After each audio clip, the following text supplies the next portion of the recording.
Hello everyone and welcome to the personal development class. Yes class. आज मैं class इसलिए बोल रही हूँ क्योंकि मेरे पास आज वाइट बोर्ड है, मार्कर है, डस्टर है, so feeling like a teacher I am going to take a class on personal development. मुझसे बार बार ये पूछा जाता है कि पर्सनल डेवलपमेंट होता क्या है, ये इतना इम्पॉर्टेंट क्यों है, ये किस स्टेज के ह्यूमन बींग्स के लिए इम्पॉर्टेंट है, क्या ये बच्चों के लिए इम्पॉर्टेंट है या यंग एडल्ट्स के लिए है या ऐसे लोगों के लिए है जो अपना एडल्टहुड क्रॉस कर चुके हैं। पर्सनल डेवलपमेंट ये हर एक इंसान के लिए इम्पॉर्टेंट है क्योंकि ग्रोथ आपकी लाइफ में हमेशा हो रही होती है और ग्रोथ को प्रमोट करने के लिए हमें suitable atmosphere, environment, beliefs, thoughts, actions, emotions, इन सब की ज़रूरत पड़ती है। Everything that is a part of your reality, जो आप सोचते हैं खुद के बारे में, वही आपकी पर्सनैलिटी होती है। तो पर्सनल डेवलपमेंट इम्पॉर्टेंट क्यों है? हम हमारी लाइफ की एक फेज़ से दूसरी फेज़ की तरफ जब नेविगेट करते हैं, फॉर एग्जांपल जब हम स्कूल से कॉलेज की तरफ जाते हैं, कॉलेज से ऑफिस जाते हैं, ऑफिस के बाद हम अपनी फैमिलीज डेवलप करने लगते हैं। सबका लाइफ पाथ अलग अलग होता है, बट ये ट्रांजिशन सबकी लाइफ में कॉमन होता है, ये चेंज सबकी लाइफ में कॉमन होता है। हम हमारी सुपरफिशियल चीज़ों को या बाहर की चीज़ों को तो चेंज करते हैं, बट डीप रूटेड जो हमारे अंदर के बिलीव्स होते हैं, हम खुद के बारे में क्या सोचते हैं, ये इतनी आसानी से नहीं बदलता। हमें ऊपर ऊपर से तो लगता है कि हम बदल चुके हैं, हम बड़े हो चुके हैं, ग्रो कर चुके हैं, पर आज भी जब आपके सामने वो सिचुएशंस आती है जहाँ पे बचपन में आपने अनकंफर्टेबल फील किया था, आप आज भी उस सिचुएशन में नेचुरली वैसे ही रिएक्ट करते हो।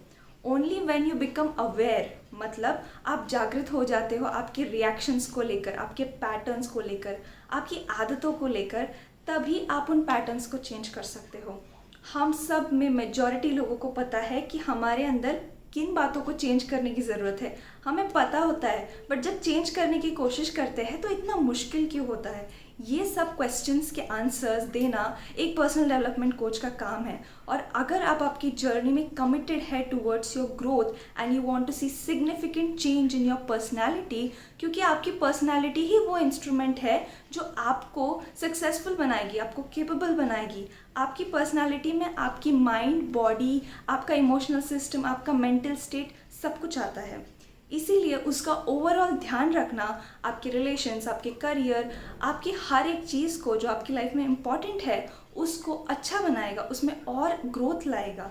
इसीलिए अपने आप पर काम करना ये हर इम्पॉर्टेंट पार्ट है हर एक फेज़ के अपने लाइफ का। इसीलिए आज हम पर्सनल डेवलपमेंट में इन डेप्थ बात करेंगे, अपने पुराने पैटर्न्स को कैसे चेंज करते हैं और एक कोच आपको कैसे हेल्प कर सकता है, ये सब कुछ इस वीडियो में आज डिस्कस करेंगे। So let's go ahead. यहाँ पर मैंने एक एग्जाम्पल लिया है ऐसे ह्यूमन बीइंग का जिसको लगता है कि मेरे लिए डिसीजंस लेना बहुत आसान है।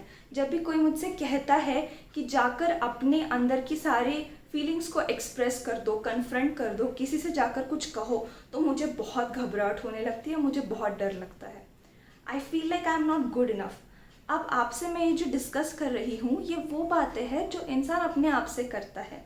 आप बाहर से किसी को एक ओवर अचीवर की तरह देख सकते हैं जिसने अपनी लाइफ में बहुत कुछ अचीव किया होगा, लेकिन अंदर से आज भी जब उसको बोलो कि जाकर अपनी फीलिंग्स को कन्फ्रंट करे, अपने पेरेंट्स से, अपने पार्टनर से, किसी से भी, आज भी वो इंसान एक स्टेप पीछे लेता है, एक ह्यूज इंट्रोस्पेक्शन में जाता है और फिर आगे जाकर ये काम करता है।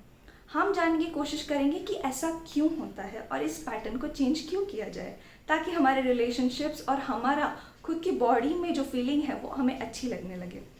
तो मैंने ऐसे एक इंसान का एग्जाम्पल लिया हुआ है जिसको कॉन्फ्लिक्ट्स हैंडल करने में मुश्किल होती है, जिसको कॉन्फ्रंट करना, जैसे मैंने कहा, अपनी फीलिंग्स को एक्सप्रेस करना डिफिकल्ट लगता है, जिसको डिसीजंस लेना बहुत डिफिकल्ट लगता है। यूजुअली अगर आप ऐसे देखेंगे कि if you somebody who likes to take quick decision and you left with the person who is very slow in decision making, you will feel frustrated. Now in this situation there are lessons for you and that person, both of you. You have to learn from that person how to be slow and steady, and that person has to learn from you how you can be quick witted. Okay, so कोई एक हमेशा सही या हमेशा गलत नहीं होता। हमें देखना पड़ता है कि हमारे गोल्स क्या है, हम कैसी आइडेंटिटी बनाना चाहते हैं। अब क्या होता है जब इन ट्रिगर्स से वो इंसान अपने एडल्टहुड में भी फेस करता है, इन ट्रिगर्स को, कॉन्फ्लिक्ट्स को, कॉन्फ्रंटेशन को, डिसीजन मेकिंग को, तो उसके अंदर क्या बिलीव्स आते हैं, वो अपने आप को इमेजिन कैसे करता है। वो सोचता है जब भी उसको कोई कॉन्फ्लिक्ट में भेजा जाए तो जो फर्स्ट थिंग उसे लगती है कि मुझे ब्लेम किया जा रहा है. So what is the identity of that person in the mind? That I am the wrong doer. जब भी उससे बोला जाए गो एंड कॉन्फ्रंट, असर्टिवली बात करो, अपने जो पॉइंट्स है उसे स्ट्रेट फॉरवर्ड बोलो, तो उस पर्सन ने अपने आप को आइडेंटिफाई करके रखा है, बोल के रखा है कि I am a passive person, मुझसे ये होता ही नहीं है, मुझसे लोगों को कॉन्फ्रंटेशन होता ही नहीं है, ये आइडेंटिटी बना ली है. अब जब उस पर्सन को बोला जाए कि डिसीजन लो, क्योंकि डिसीजंस तो हम हमारी लाइफ के हर पार्ट में लेते हैं, that person has imagined himself और हरसेल्फ एज इनडिसाइसिव. मैं जल्दी से डिसीजंस नहीं ले सकता, मैं जल्दी से डिसीजंस नहीं ले सकती.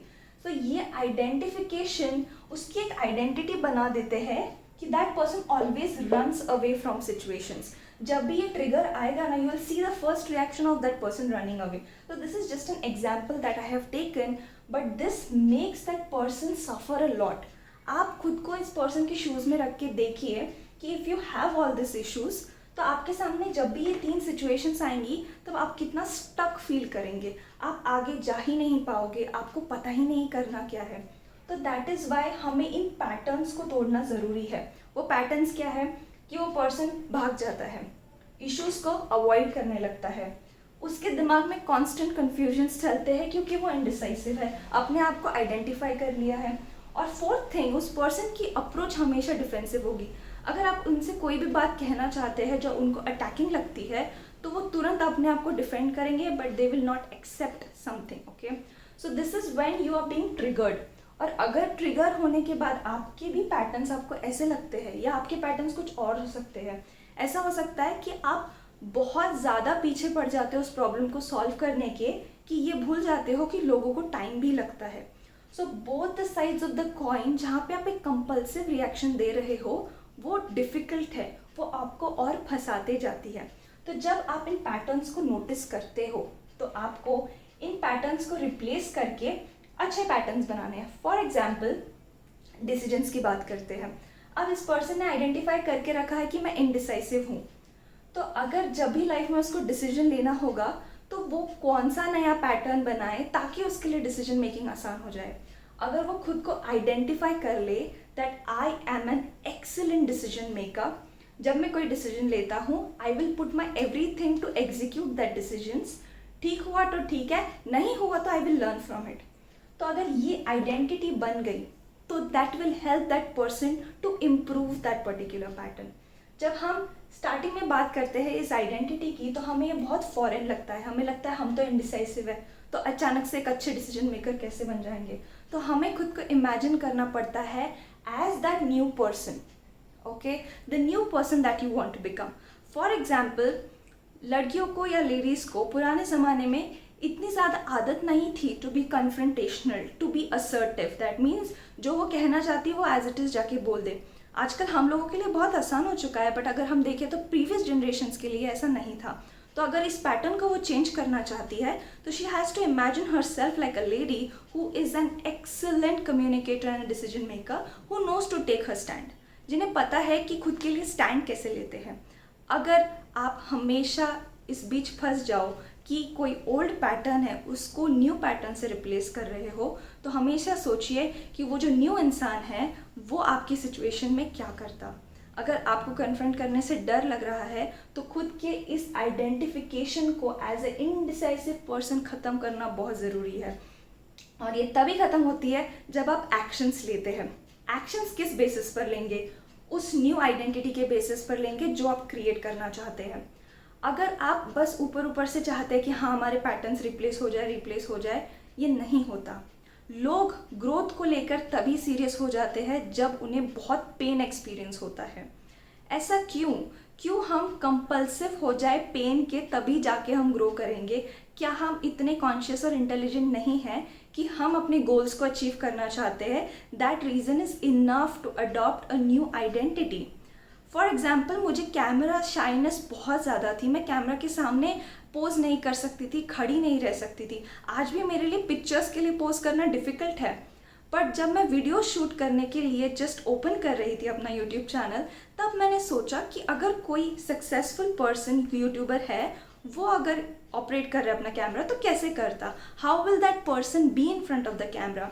शायद मैं फर्स्ट डे उतनी अच्छे से कैमरा के साथ कंफर्टेबल नहीं हो पाई, सेकेंड थर्ड वीडियो में नहीं हो पाई, but I still remember there was a day जहाँ पे मैंने सिंगल टेक्स में वीडियो शूट किए। Even this video is a single take, और मुझे कहीं पर भी नहीं लगा कि I should pause, I should stop, I should I am not feeling good with this camera, I am not feeling good with myself, I am not feeling with this, because now I am in that identity of a personal development coach.